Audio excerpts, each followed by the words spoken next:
cordial bienvenida, hermanos, hermanas de paz y bien, a este primer encuentro de los ermitaños franciscanos de la Inmaculada. Me siento muy contento, muy agradecido del buen Dios y de la Virgen Santísima que haya movido tantos corazones, los corazones de cada uno de ustedes, interesados, motivados, atraídos por esta espiritualidad que tenemos que aclarar que la espiritualidad de los ermitaños franciscanos de la Inmaculada en origen es el cristianismo. Es Cristo vivido a través de este carisma, como lo vivió nuestro padre San Francisco de Asís. Francisco de Asís, enamorado de la iglesia, enamorado de la Eucaristía, enamorado de los sacerdotes y de la vida de oración, de la vida eremítica. Entonces, cuando nos atrae esta vida de los hermanos, de los ermitaños franciscanos de la Inmaculada, en el fondo, en definitiva, en el último pináculo, está Jesús, que nos está llamando a todos, a cada uno. Así que le doy la más cordial bienvenida por haberse dejado tocar por el Señor, que se deja ver, el Señor se deja ver, se deja sentir y se deja experimentar a través de la iglesia, a través de la espiritualidad, a través de los movimientos y de las órdenes. Y bendecimos a Dios, bendecimos a la Virgen Santísima, bendecimos a nuestro Padre San Francisco, a nuestro Padre San José, que en este año, en este momento crucial, difícil, oscuro, nosotros hemos encontrado una ventana de luz acercándonos al eremitorio franciscano de la Inmaculada, una ventana de esperanza, una ventana de consolación, una ventana del amor inmenso de Dios. Vuelvo a decirles, nosotros no queremos ser otra cosa, decía nuestro padre San Francisco de Asís, que una ventana, un canal. No somos nosotros, es el Dios que nos habla a través de estos pobres instrumentos. Y a ese Dios es el que queremos conseguir en la mayor perfección. De momento, pues yo les voy a hablar sobre el propósito de nuestro encuentro, que son los ermitaños, los oblatos, ermitaños franciscanos de la Inmaculada. Y luego al final alguno puede tener alguna pregunta que la puede hacer en la medida en que nos dé tiempo, ya que a las 12 debemos terminar. Respondemos. Si no podemos responderle en este momento, como las preguntas van a quedar en el chat, entonces luego daremos respuesta de manera individual enviándole un mail o un WhatsApp a cada uno de ustedes. Pues nuevamente gracias, hermanos y hermanas, por esta oportunidad. Vamos a...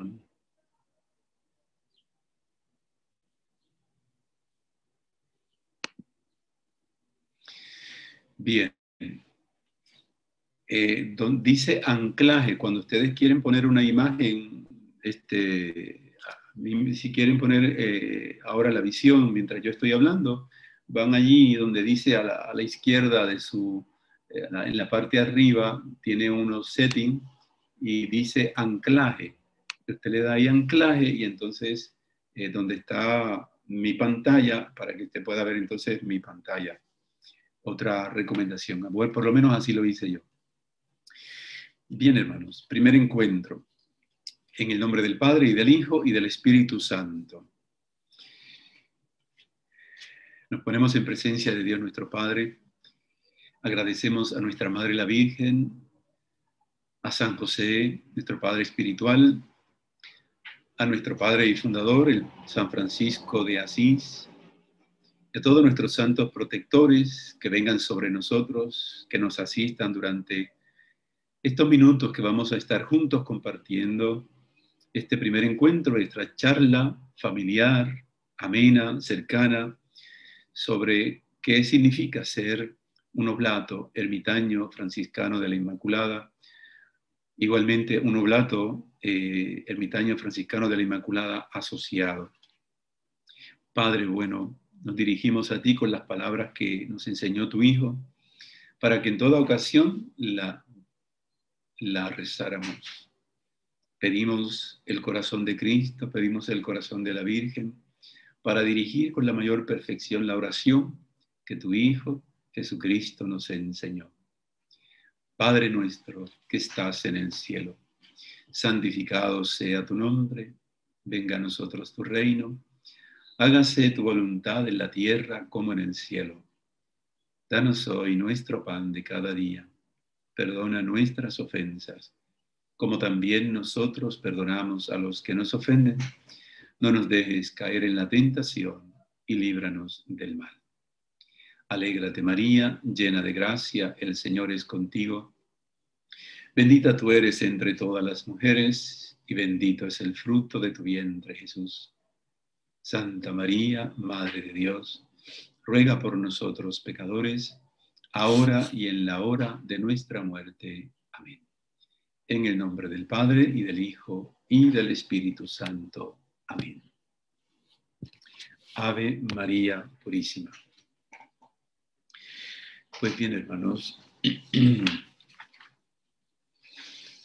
el fundamento de toda la vida cristiana, el primer punto, es nuestro bautismo. El bautismo nos inserta, nos siembra como semilla de Dios y teniendo a Dios como herencia. Cuando nosotros somos bautizados, somos sembrados en el jardín de Dios. Somos sembrados en el terreno de Dios. El terreno de Dios es la iglesia. Y a partir de ese momento, nosotros como propiedad de Dios, empezamos a crecer y se va dando en nosotros ese desarrollo orgánico que nosotros podemos contemplar en una planta, que a medida que le va dando el sol, la lluvia, la sombra, esa planta va haciendo fuerza, la semillita, para romper la tierra, para salir de la tierra y luego para formarse en una planta, en un arbusto o en un gran árbol frondoso. Entonces, el bautismo es ese sembrado, ese momento en que nos sembraron. Si nosotros no estamos sembrados, seremos una semilla que al no tocar tierra, el bautismo, no dará sus frutos. Esa semilla estará buscando, si usted se fija, una semilla de ñame, de yautía, usted la pone ahí en la cocina, en el counter, y puede suceder dos cosas: o se pudre o ella empieza a germinar. Pero si usted no la pone en la tierra, entonces terminará secándose. Esa semilla que empieza a germinar es la persona no bautizada, pero que en el germen más profundo de su ser lleva a Dios como creador.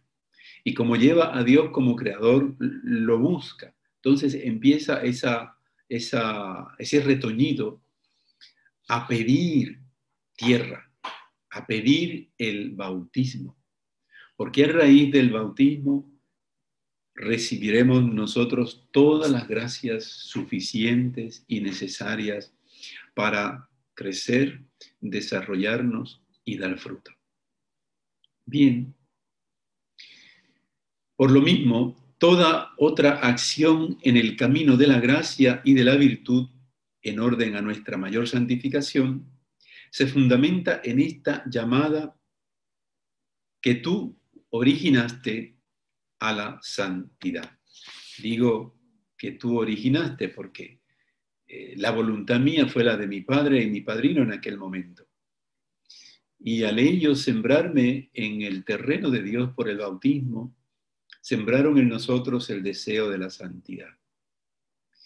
Entonces, ¿por qué yo estoy aquí? Queriendo conocer de los oblatos, ermitaños, franciscanos de la Inmaculada. Pues porque ese germen me está diciendo de que yo quiero fructificar, yo quiero seguir creciendo, ya estoy en el terreno de Dios, pero necesito un regadío, necesito agua, necesito abono, necesito cuidado.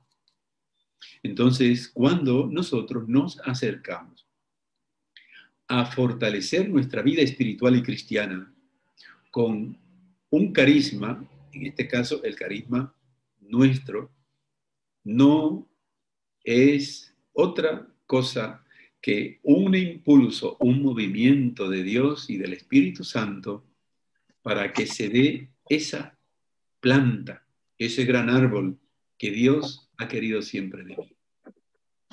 Clarito, eso es lo primero. Yo me hago oblato, yo o me hago religioso, yo me hago diácono, todo. Las personas que optan por el matrimonio es porque quieren santificarse en ese estado de vida.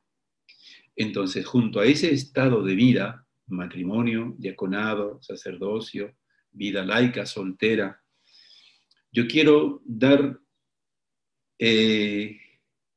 mayor solidez a mi vocación primera, el bautismo, la vocación del bautismo a la santidad, y esa santidad reforzada por la espiritualidad de una comunidad religiosa, de una orden. Entonces, esto es lo primero que nosotros debemos tener claro. Estamos aquí porque somos cristianos.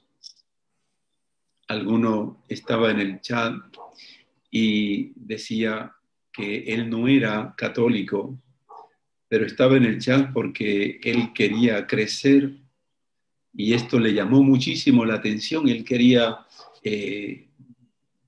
adentrarse en el misterio de Dios y le llamó la atención esto de los oblatos. Bueno, por fin no sé si está aquí en la conferencia, si hizo la solicitud, pero eso me llamó la atención. En los días anteriores, mientras preparábamos esta conferencia, había ahí entre los del chat un hermano que no es católico, pero que se sintió inquietado por esto que está pasando con los oblatos. Dios está hablando por ahí. Dios está tocando por ahí. Dios no nos quiere estacionados. Dios nos quiere en movimiento. Bien, vuelvo a leer el primer punto. Son 10 puntos que le voy a compartir como si fueran 10 mandamientos. El fundamento de toda vida cristiana es nuestro bautismo. Por lo mismo, toda otra acción en el camino de la gracia, de la santidad, de la vida de Dios y de la virtud, en orden a nuestra mayor santificación, se fundamenta en esta llamada que tú originaste a la santidad. De manera que esto no es una cosa extraña, una cosa que poca gente puede vivir, una cosa fuera del otro mundo. No. Esto es a lo que todos estamos llamados. A buscar una sombra donde arrimarnos para vivir más profundamente mi vida cristiana, mi vocación cristiana.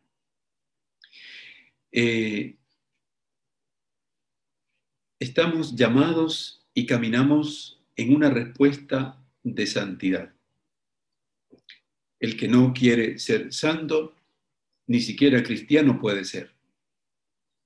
Entonces, tampoco sé qué hace aquí, si no nos sentimos y no queremos caminar a la santidad.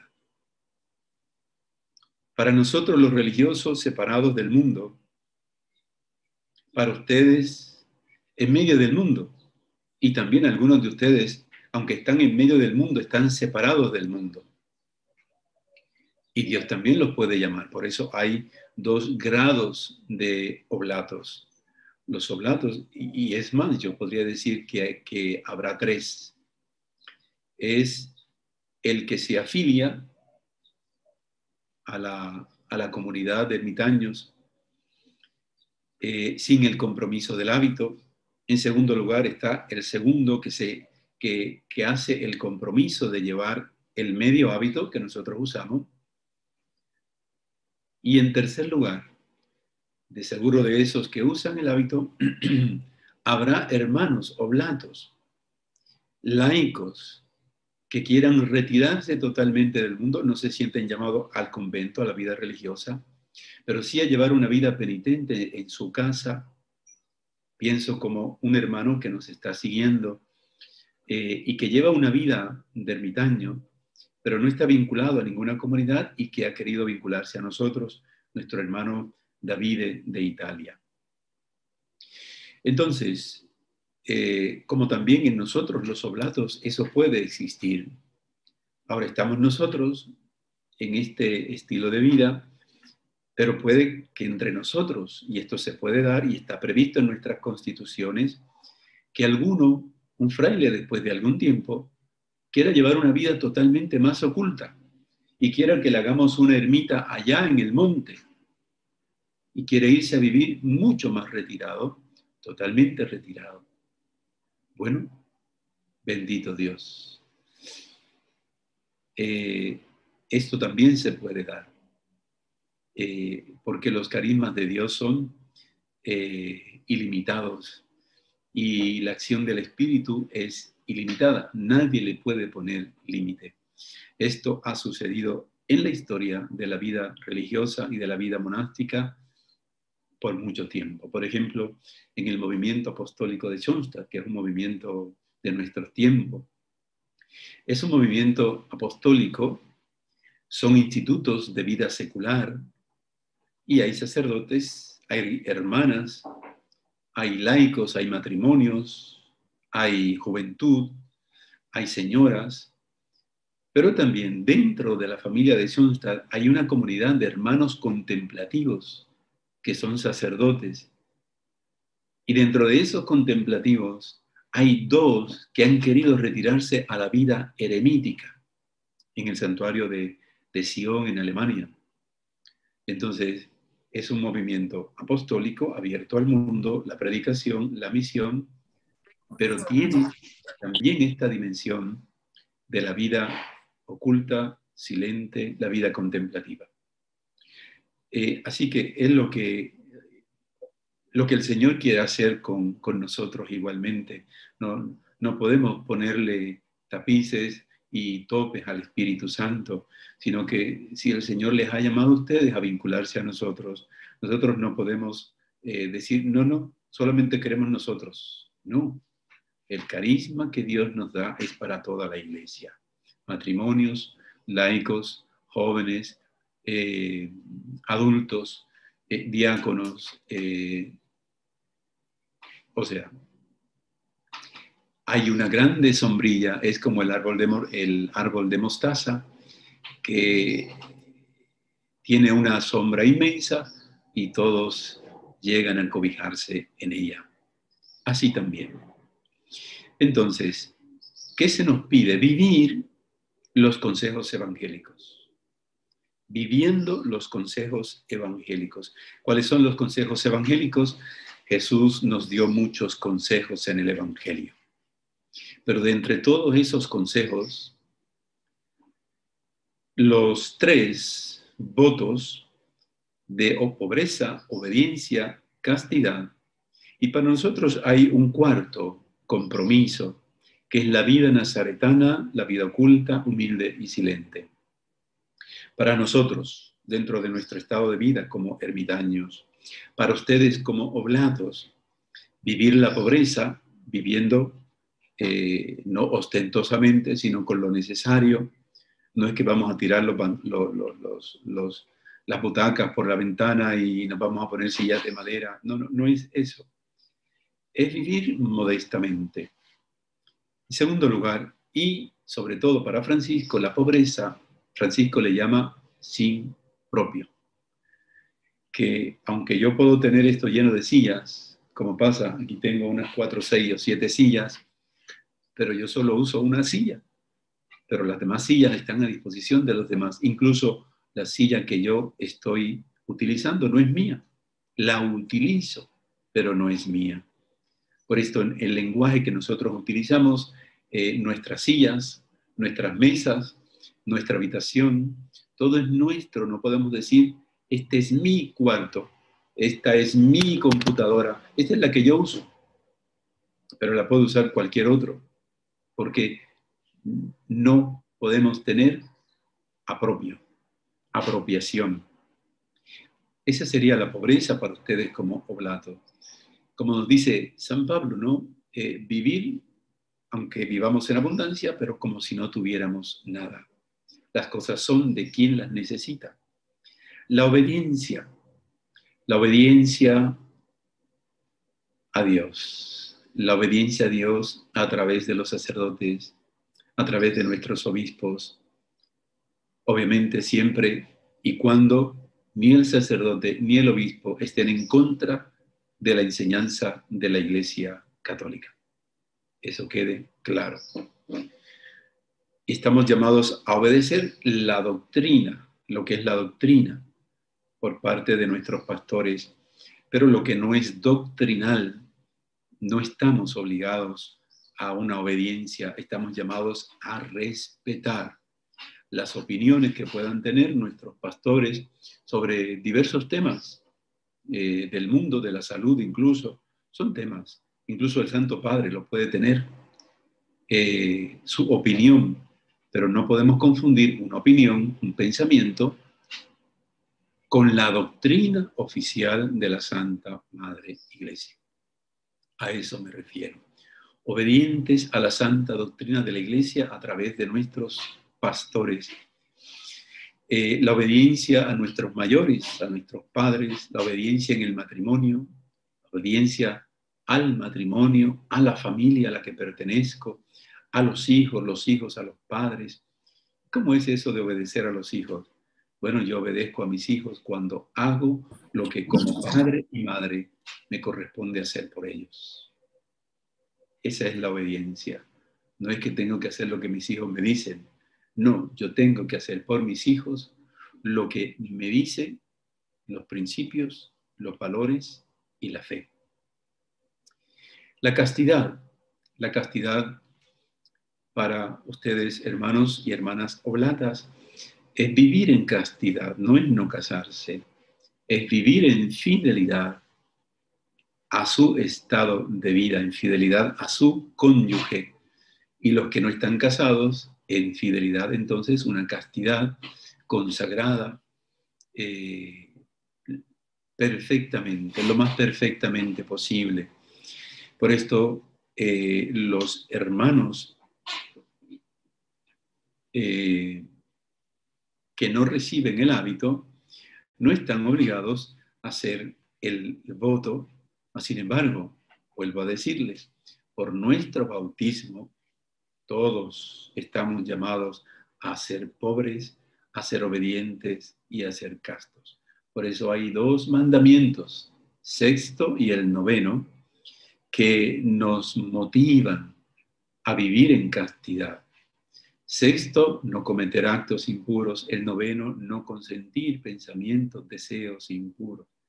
De manera que por los mandamientos estamos llamados a vivir en obediencia, en castidad y en pobreza. Bien, entonces así sencillamente explicándole cómo vivir los consejos evangélicos. Y el 4, cómo vivir estos consejos. No es que no voy a tener relaciones sexuales con mi cónyuge. No, precisamente y únicamente con tu cónyuge. Tu acto sexual, tu afectividad, tu amor, tu atención, debe ser para tu cónyuge Y esto es vivir la castidad en el matrimonio. Vivir uno con una y para toda la vida. Una con uno y para toda la vida. El cuarto aspecto de nuestra vida es el carisma de la vida nazaretana. La vida nazaretana es la vida que llevaron José, María y Jesús en Nazaret. ¿Cuál fue la vida que llevaron Jesús, José y María en Nazaret? Pobre, casta y obediente.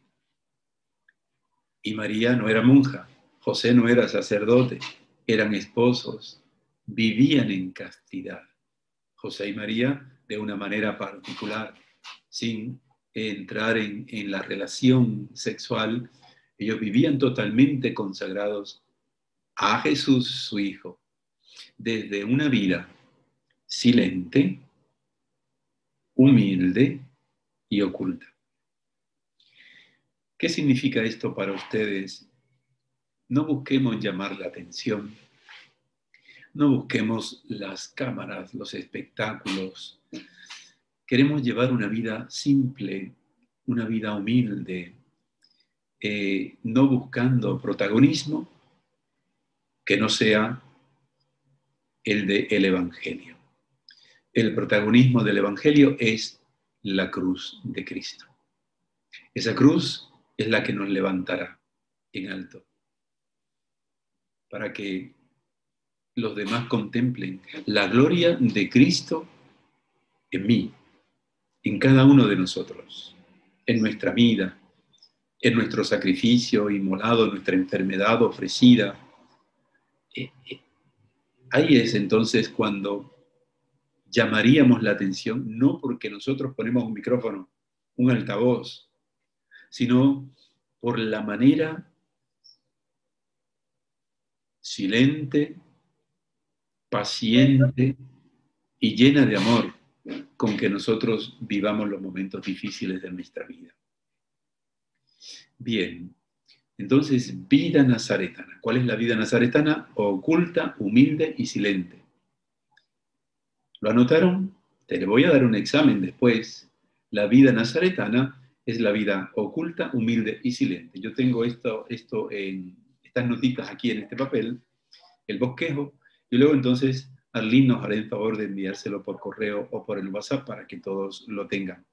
Es más fácil por WhatsApp, así que se lo enviamos al terminar la conferencia, pero por favor tengan paciencia. Tenemos que hacer muchas cositas, atender a muchos detalles. Pero lo que le estoy diciendo, en resumen, se lo voy a enviar para que lo tengan y al final, cuando yo les pida un pequeño examen de comprensión, pues me puedan responder. ¿Cuáles son los consejos que estamos llamados a vivir? Pobreza, obediencia y castidad. Y vida nazaretana. Bien. ¿Dónde se fundamenta nuestra vocación y este llamado? En el bautismo, en nuestro llamado a la santidad. Por eso, como oblato o no siendo oblato, estoy llamado a vivir todo esto. Entonces, ¿cuánto mejor adherirme, si es que el Señor me está llamando, a esta espiritualidad y contar entonces con las herramientas que vamos recibiendo del eremitorio?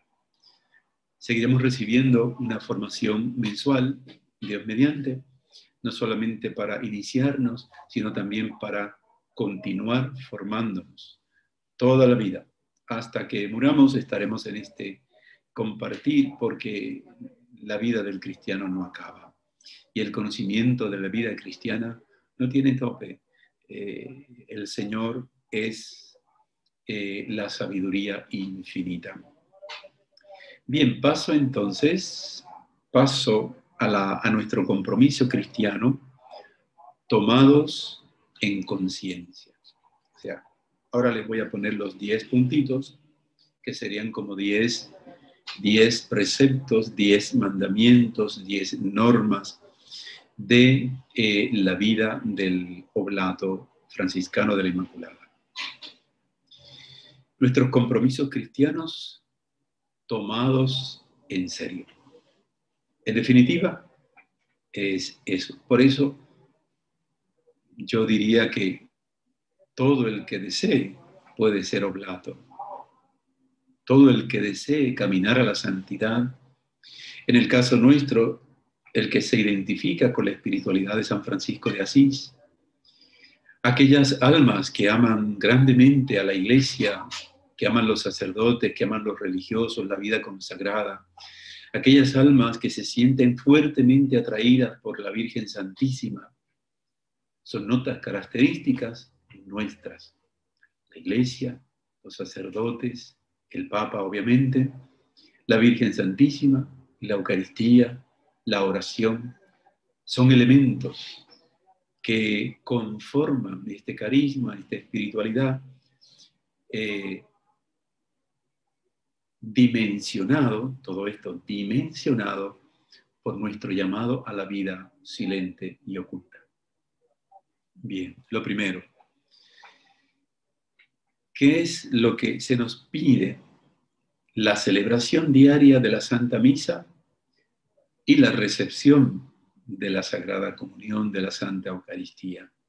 De ser posible, todo el que tenga la posibilidad, aquellos que no la tienen, se entiende, pero hoy día el que no tiene la posibilidad física de ir, tiene la facilidad cibernética a través de los medios de poder participar de la misa todos los días. Pero en principio, y aquellos que no tengan dificultad, misa diaria todos los días con la recepción del sacramento de la comunión, de la Eucaristía. En segundo lugar, la celebración del sacramento de la reconciliación o la confesión, preferiblemente y como mínimo los primeros viernes y sábados de cada mes. ¿Y esto por dónde voy? Para unir nuestra espiritualidad a la súplica de nuestra Madre Santísima en Fátima y en Pontevedra y en Tui, donde luego se le sigue apareciendo a la hermana Lucía. O sea, esto es una espiritualidad y es una petición que hizo la Virgen para todo el mundo, para toda la iglesia, los primeros viernes de mes. La promesa de los primeros viernes de mes.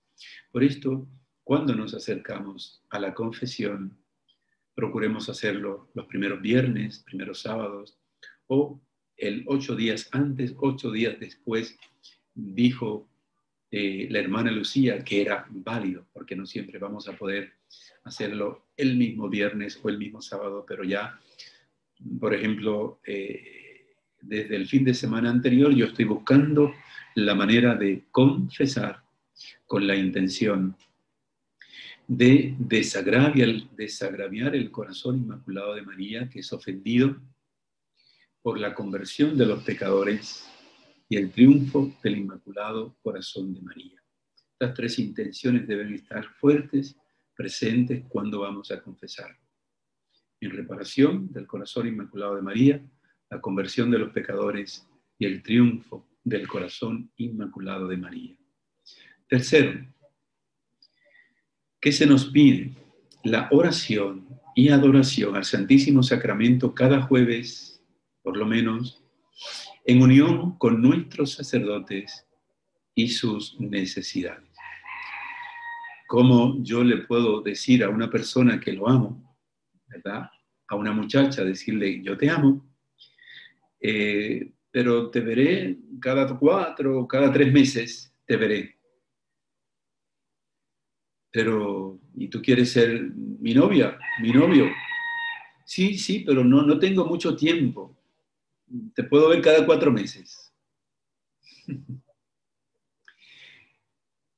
Jesucristo es el novio, es el enamorado. ¿Cómo yo le voy a decir que no tengo tiempo para verlo? ¿Acaso una vez al mes? ¿Acaso? No. Mínimamente todos los jueves los cristianos estamos llamados a encontrarnos con Jesús y al encontrarnos con Jesús orar por nuestros sacerdotes y por el Papa. O sea, lo que le estoy diciendo es una práctica común en la iglesia. pero es vivir conscientemente lo que estamos llamados a vivir como cristianos. Es lo que queremos hacerlo como ermitaños, como oblatos. Tercero, por lo menos 30 minutos diarios de oración. Media hora de oración. Esa media hora de oración acompañada del rosario. Esa media hora de oración acompañada de la lectura espiritual. Pero es imposible que nosotros podamos crecer espiritualmente si no nos detenemos durante el día por lo menos media hora. Yo puedo poner 15 minutos en la mañana, 15 minutos en la tarde, o 10 minutos en la mañana, 10 al mediodía y 10 en la noche.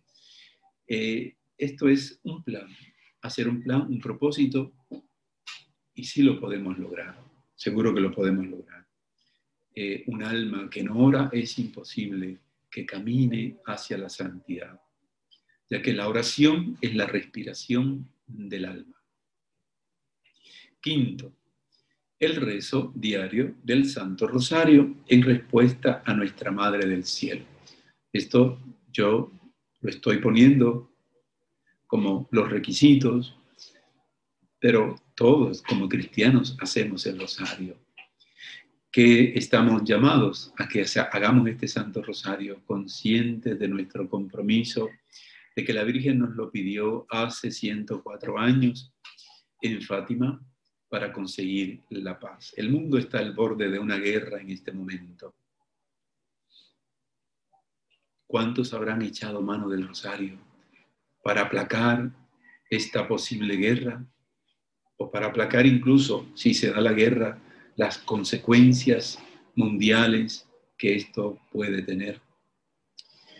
Todo esto está sucediendo no por... Seguro, hay situaciones políticas, pero la Virgen le ha revelado a la hermana Lucía que las guerras, las pestes y el hambre en el mundo son consecuencia del pecado de la humanidad. Y yo puedo aplacar el pecado de la humanidad con el rezo del rosario, nos dijo la Virgen. Si todo el mundo reza el rosario, la guerra no vendría. Pero pregunta a tu familia cuántos rezan el rosario todos los días. Somos muy poquitos realmente en comparación con todos los que nos llamamos católicos, que hacemos el rosario todos los días. Por esto, aunque hay guerras, hay epidemias, hay hambres, pero esto puede ser peor, pudo haber sido peor, si tú y yo no rezáramos el rosario. Rezar el rosario, por lo menos una cuarta parte del rosario, que son uno de los misterios, o los de gozo, de luz, dolor o de gloria. Recuerden que ahora son 4 los misterios que rezamos en 5 decenas. El sexto es ayuno según las posibilidades, miércoles o viernes. Miércoles o viernes. Aquellos que puedan, miércoles y viernes. Elevando siempre nuestras exigencias al máximo, según la capacidad de cada uno.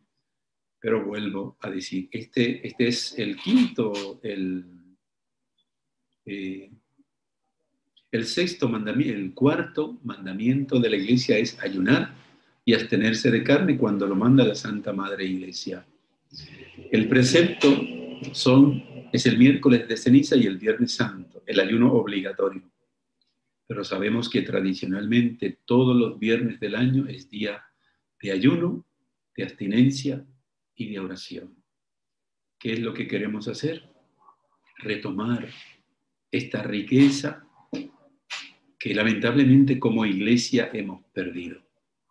Se han llevado al novio, escuchamos el otro día en el Evangelio, y cuando se lleven el novio, entonces sí ayunarán.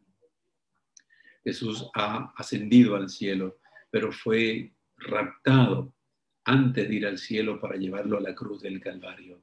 entonces sí ayunarán y se lamentarán. Pues la iglesia vive este momento. Jesucristo resucitó, sigue entre nosotros, pero todavía no se ha planificado esas nupcias, el matrimonio de Jesucristo con la iglesia hasta que Él vuelva. Entonces, mientras el novio vuelve, tú y yo estamos llamados a ayunar y a orar. Ayunar por el mundo, ayunar por nuestros pecados, los pecados de la humanidad, ayunar por la iglesia, por nuestra propia santificación. El ayuno consiste en una comida al día, el ayuno ordinario que propone el Catecismo de la Iglesia es una comida al día completa, que puede ser o al mediodía o en la tarde o al final del día, y 2 pequeñas meriendas que no pueden ser o se supone que sea la mitad de un desayuno. Aquellos que puedan hacerlo a pan y agua, pues lo hacen a pan y agua. Los que necesiten café, pues háganlo a pan y café o pan con leche. Pero subamos nuestras exigencias al máximo. No nos quedemos con que me duele la cabeza. Como me duele la cabeza, pues tómate un poquito de café y ya. Pero no tienes que dejar de ayunar. Y en algún día, en algún momento, no necesitarás el café o la leche o el jugo, pero hay que empezar por lo mínimo, porque si no empezamos, nunca vamos a lograrlo. Les invito al ayuno. El 7 o séptimo es la lectura diaria de la palabra de Dios. Díganme ustedes, el que no lee la palabra de Dios está perdido. El que no lee la palabra de Dios, dice San Jerónimo, no conoce a Jesucristo. Para poder conocer a Jesucristo tenemos que leer, sobre todo, el Santo Evangelio, la palabra de Dios. Esta lectura de la palabra de Dios por lo menos 15 minutos. Esta misma palabra que puede ser la que diariamente vamos a escuchar en la misa, leerla el día antes o unos 15 minutos antes de la misa, media hora antes de la misa, leer la palabra de Dios o una lectura continuada de la palabra, los libros de la Sagrada Escritura. Si no leemos, no nos enteramos. Leemos cuánta cosa hay, cuánto artículo encontramos, de política, de todo. Lo leemos, leemos el periódico, leemos la farándula, leemos, pero no leemos la palabra de Dios. No leemos la palabra de Dios. Octavo, o número 8. La lectura y el estudio de las verdades de nuestra fe contenidas en el Catecismo de la Iglesia Católica. Otra vez, todos estamos llamados a conocer las verdades de la fe que están incluidas en el Catecismo de la Iglesia Católica. Así que esto es un refuerzo, un compromiso consciente de vivir como cristianos. El número 9 es mantener siempre una lectura espiritual y la vida de los santos, especialmente de nuestro Padre San Francisco y de los santos franciscanos.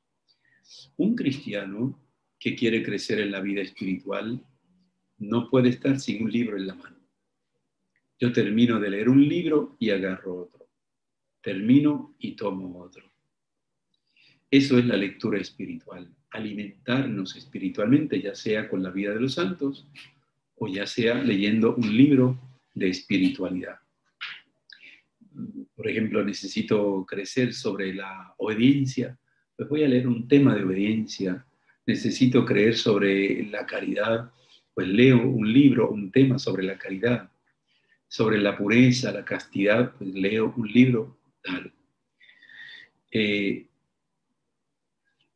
Pero no podemos dar por concluida nuestra formación espiritual y el conocimiento de las verdades de la fe y de la vida espiritual que es ininterminable. Imagínense 2000 años de historia del cristianismo ni aunque yo viviera 2000 años, podría abarcar toda la historia de esos 2000 años, porque esos 2000 años abarcan el mundo entero.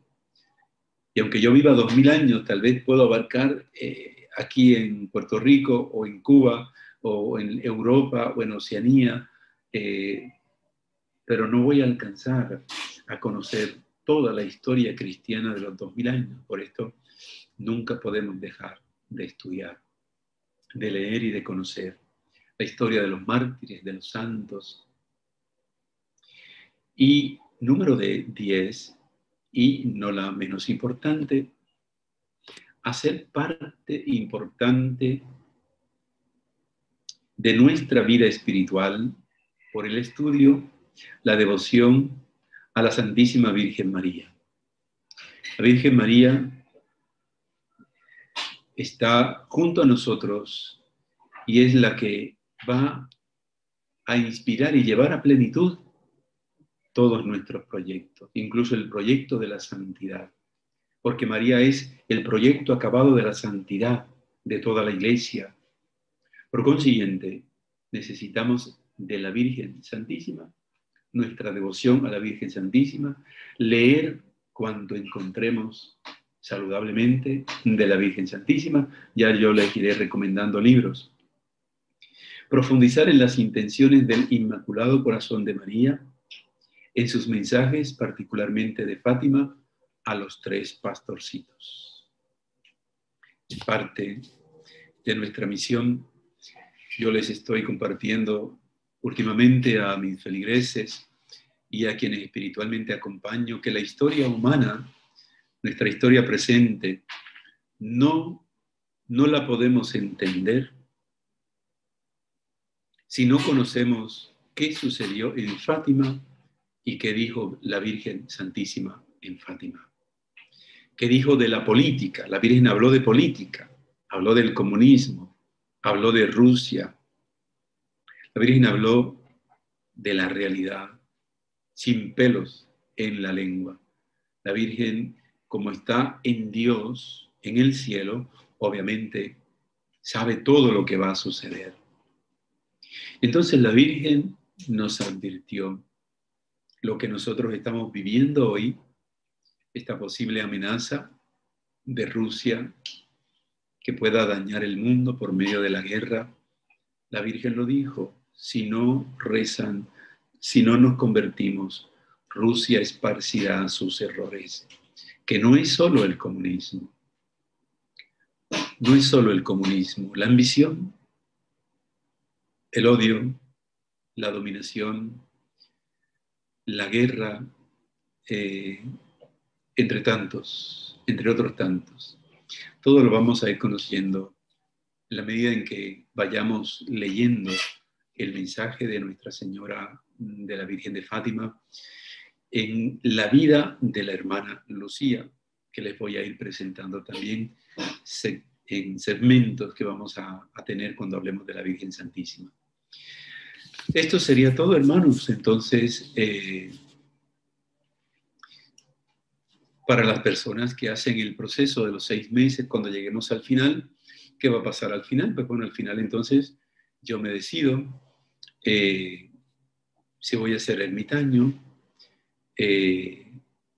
oblato, ermitaño, si voy a ser afiliado, ermitaño, o tal vez haya algunos, sé que hay algunos de los que están aquí que quieren ser ermitaños como nosotros, pues también al final de este camino, pues entonces cada uno elige cuál va a ser su opción para vincularse a esta espiritualidad o simplemente, gracias, muy bien, este no es mi camino. Dios me llama por otro lado, con los benedictinos, me llama con los carmelitas, me llama. Lo que pretendemos es acompañarles para descubrir la vocación del Señor en ustedes. En ustedes. Y con su espíritu. Que el Señor les bendiga y les guarde. Amén. Les muestre su rostro y tenga misericordia de ustedes. Amén. Vuelva a Amén. ustedes su mirada y les conceda la paz. Amén. Que el Amén. Señor les bendiga en el nombre del Padre, y del Hijo, y del Espíritu Santo. Amén. Amén. Queden en paz y buen provecho.